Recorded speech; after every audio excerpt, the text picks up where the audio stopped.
Պարոն Սիմոնյան, նախ կխնդրեի ներկայացնել, այսօր ինչ ակնկալիքներով եք եկել քվեարկության եւ ինչ սպասելիքներ ունեք։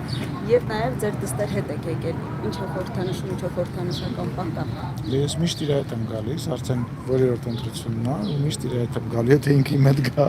հələ ինքը չի քվեարկում։ Եվ ակնկալիքս այն է, որ ինքը ապրելու է խաղաղ երկրում, հարուստ երկրում, բաց երկրում, եւ ես դրա համար ամեն ինչ անել եմ եւ կոչ եմ անում, որ բոլոր մեր քաղաքացիները նույնպես ամեն ինչ անեն, որ մեր երեխաները ապրեն խաղաղ,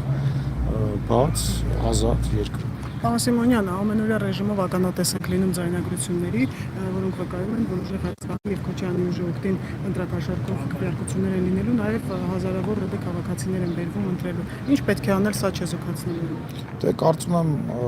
մեր ժողովրդի արձագանքը ակնհայտ է եւ ես որքանով որ հետևում եմ, շատ բացասական ալիք է բարձրանում այդ գործողությունների պատճառով եւ այն մարդիկ, ովքեր որ չէին ուզում քվեարկեին եւ այն մարդիկ, ովքեր որ նույնիսկ տրամադրված էին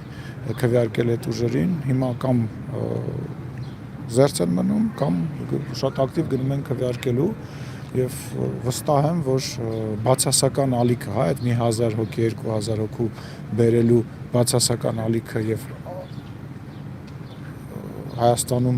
Հայաստանի անկախության եւ պատերազմի չլինելու կողմնակիցներին էլ ավելի մեծ խթան է հանդիսացնում, որպեսզի գնան քվեարկեն։ Այտենց ռուսերեն բան կա, ասում են «Պալկն ադվուխ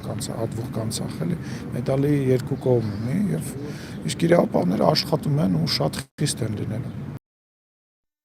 Հավանիչ տեսանյութը եւ բաժանորդագրվիչ նորությունները բաց չթողնելու համար։